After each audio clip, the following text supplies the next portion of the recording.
Bonjour à tous, bienvenue pour ce nouveau numéro de Dolly rue de Paris. Aujourd'hui, on va changer un petit peu notre format habituel puisqu'on va non pas s'intéresser à une rue, mais à un magasin. Un magasin qui est très important à la belle époque, mais qui est assez méconnu aujourd'hui. C'est le magasin de meubles Dufayel.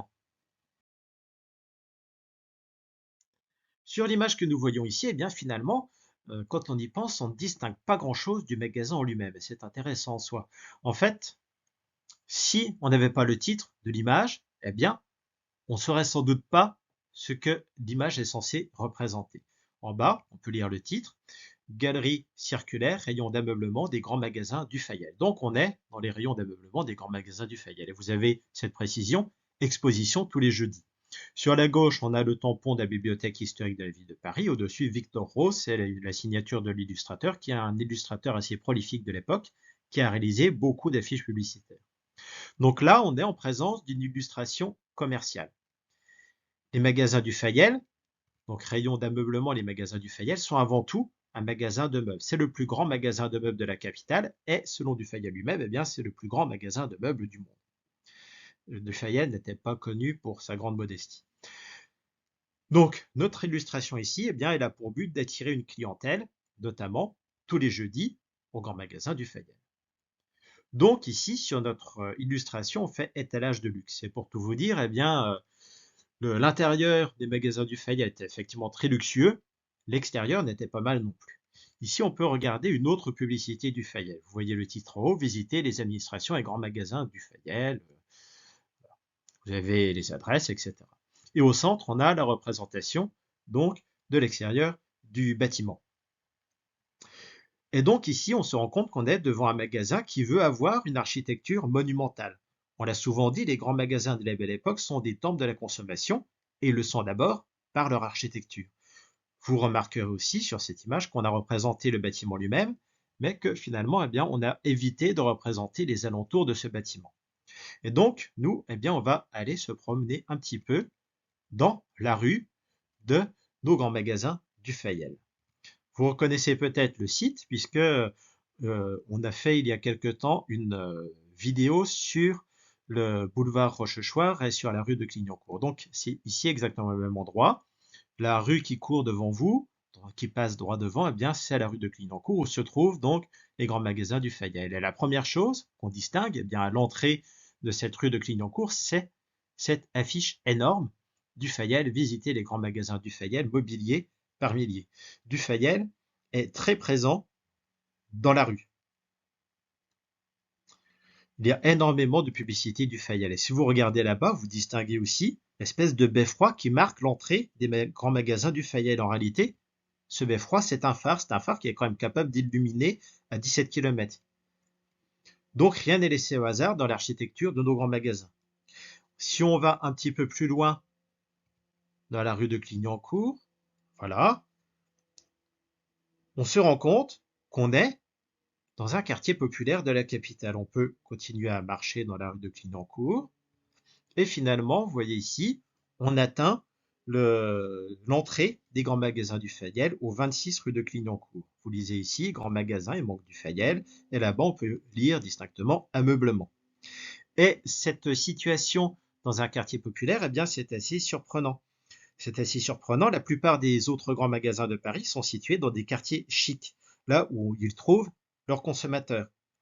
En outre, Dufayel vend des meubles, ce qui, à l'époque, est un produit onéreux, donc difficile à vendre auprès des classes populaires qui ont déjà des difficultés pour se loger et pour se nourrir.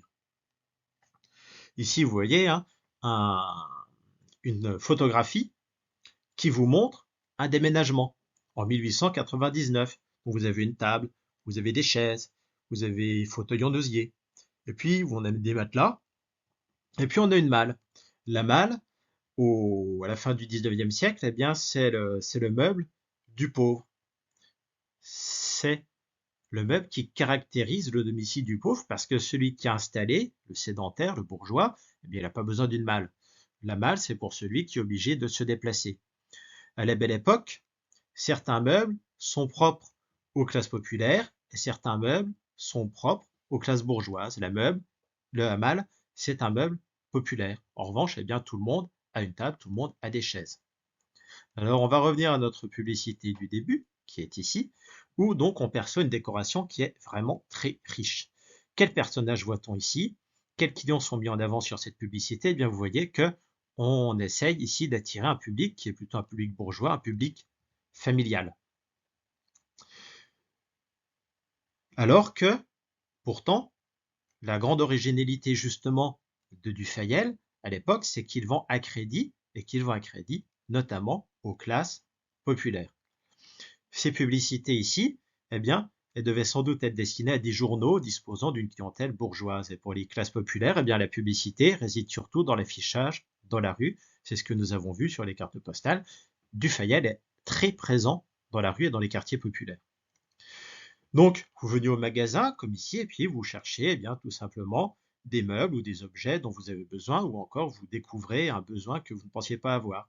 L'arrivée de Dufayel, ça correspond aussi à une invention d'un nouvel âge de la consommation qui dépend de deux aspects essentiels, qui sont la publicité d'abord, qui crée le besoin, c'est ce qu'on a vu, et le crédit, qui permet à tout le monde de consommer. Et puis, il faut le dire aussi, hein, l'achat des meubles à cette époque-là, eh bien, c'est un investissement. C'est-à-dire que un, quelqu'un qui fait partie des classes populaires et qui achète un meuble, eh bien, il va l'utiliser, mais il va aussi pouvoir s'en débarrasser si jamais il a un besoin d'argent. C'est pareil avec tout autre objet, c'est-à-dire que les classes populaires de cette époque, si quelqu'un achète une montre en or, c'est pas une dépense inconsidérée. Il va l'utiliser et si jamais il y a un problème, eh bien tout simplement, il le mettra au clou. C'est en fait une sorte d'épargne. Et d'ailleurs, on a souvent taxé Dufayel de provoquer l'épargne forcée des classes populaires, ce qui était plutôt bien vu par les économistes de l'époque.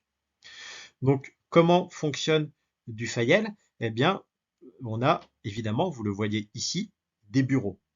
On a également un service de livraison hippomobile, ce qui est assez formidable quand on y pense. Là, vous avez les écuries.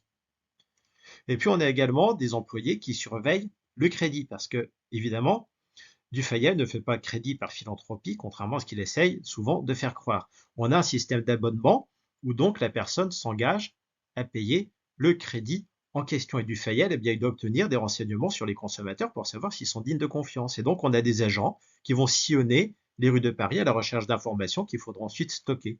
On interroge les concierges, les voisins pour savoir si les clients sont endettés, s'ils reçoivent des visites d'huissiers. Vous voyez par exemple une concierge. Les concierges ont des prix chez Dufayel. Et ensuite, donc, si votre crédit est consenti, eh bien, vous avez votre meuble. À partir de ce moment-là, eh bien, une fois par semaine ou 2 fois par mois, eh bien, vous aviez un employé du Dufayel qui passait chez vous pour recevoir une petite somme qui vous permettait de rembourser une partie du crédit. Donc voilà donc notre système Dufayel. Les grands magasins, eh bien, ils seront mis en difficulté par la Première Guerre mondiale, surtout à cause de l'inflation qui a entraîné cette Première Guerre mondiale. Et du coup, à cause évidemment de la systématisation du crédit, puisque en cas d'inflation, un crédit, eh bien, il s'effondre complètement. Et finalement, eh bien, nos entreprises du Fayel vont faire faillite en 1926. Néanmoins, il faut dire que ces magasins du Fayel ont eu le mérite de permettre à tout le monde de se meubler, ce qui est déjà pas mal. Le crédit à la consommation assez critiqué à l'époque. On considérait qu'il mettait en danger les classes populaires, mais donc certains aussi, comme on l'a dit tout à l'heure, pensaient que ça forçait ces mêmes classes à épargner, ce qui était vu plutôt comme une bonne chose. Et effectivement, quand on achète un meuble, on l'utilise. On peut le céder aussi quand on a besoin, c'est un investissement. Donc, Dufayel lui-même, eh bien, il se voyait comme un bienfaiteur de l'humanité, ce qui n'était sans doute pas, mais il a introduit des nouvelles habitudes de consommation. Il a permis aussi d'élever le mode de vie, le niveau de vie de pas mal de monde. Donc, je vous remercie d'avoir regardé cette vidéo. N'hésitez pas à vous abonner et je vous donne rendez-vous dans quelques jours pour le prochain épisode.